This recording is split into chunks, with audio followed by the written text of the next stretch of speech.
Jam shumë, thot, e sëmur, kam bë 10 operacione. Vuaj shumë nga familja e burrit, thot, më thuan do vuajsh e në shumë. Elus Allahun e lartësuar që të ta lehtësoj çdo gjë. Elus Zotin e gjatësisë që sëmundjet që ke kaluar kënë qenë pastrim për ty dhe ngritje gradash tek Allahu i lartësuar në botën tjetër. Të këshilloj me bë durim, sepse Zoti i gjatësisë premton në Kur'an për durimtarët shpërblim të madh. Innama yuwaffa as-sabiruna ajrahum bighayri hisab. Durimtarët do ta marrin shpërblimin e tyre pa hesab. Çështja e besimtarit është gjithmonë mirësi. Duhet ta dish këtë gjë dhe të jesh e bindur për këtë gjë.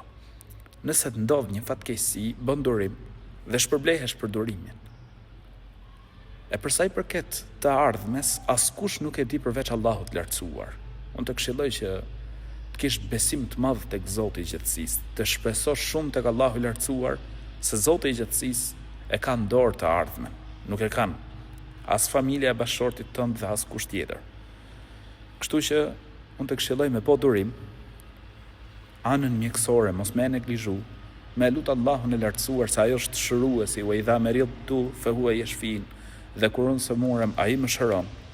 Ki shpresë tek Allahu i lartësuar, të këshilloj me fal namaz, me bë vepra të mira, dhe namaz aty shprehja Allahut të lartësuar brengat, hallet, vështirësitë, pra që ke se Zoti i gjatësisë është ai që i përgjigjet lutjeve.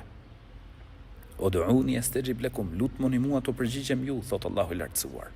Kështu që lidhu fort me Zotin e gjatësisë, se Allahu i lartësuar ka për të ta rregulluar me lejen e tij, ka për të ta rregulluar çështjet e kësaj jete dhe të jetës tjetër. Allahu ta lehtësoj çdo gjë. Amin.